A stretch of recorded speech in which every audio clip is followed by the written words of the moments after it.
వరకు పొత్తున్నారు 99-2004. 10 ఏళ్ల పాటు పార్టీ మూసుకున్నారు భారతీయ జనతా పార్టీ. మళ్ళీ మొన్న 2014లో అవకాశం వస్తే కలిశారు.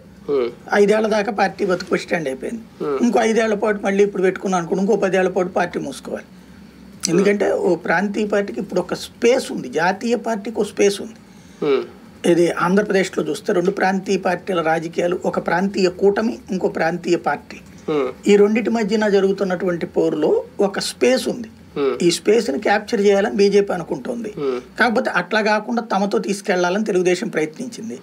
వెరీ సింపుల్ లాజిక్ ఏంటంటే మీరన్నట్టే కాంగ్రెస్ పార్టీతో పొత్తు పెట్టుకోవడం అంటే గనక ఆత్మహత్య సదృశ్యం.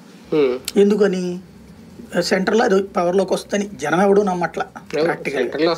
అట్లాంటి దాంతో పొత్తు పెట్టుకుంటే ప్రతిపక్షంలోకి వెళ్ళేటువంటి పార్టీతో పొత్తు పెట్టుకుని రేపొద్దున ఆంధ్రాన్ని సంకనాకించుకుంటారా? పక్కన అమరావతి అని అదని ఇదని 100 మాటలు చెప్తా పోలవరం ఇవన్నీ. ఇప్పుడు ఇంత ఇదిగా ఉంటేనే ఇంత లేట్ నడుస్తుంటే రేపు ప్రతిపక్షంలో ఉంటే ఇంకేం చేస్తారు వాళ్ళు? రోజు కూర్చుని పేపర్లలో తిట్టుకోవడం కోసం కాదు కదా జనాలకు కావాల్సింది. ఆంధ్రప్రదేశ్ డెవలప్మెంట్ కోసం 10 సంవత్సరాల పాటు దూరం చేసినటువంటి చంద్రబాబుని అధికారంలోకి తీసుకొచ్చారు జనం.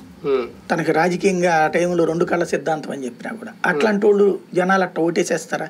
ఆంధ్ర డెవలప్మెంట్ గురించి నాయకులకి కమిట్మెంట్ కంటే కూడా పబ్లిక్ లో థింకింగ్ ఎక్కువ ఉంటుంది, ముందు జాగ్రత్త ఎక్కువ ఉంటుంది. అట్లాంటి రెండోది కాంగ్రెస్ పార్టీ మీద ప్రేమ అర్జెంటుగా పుట్టుకురావడానికి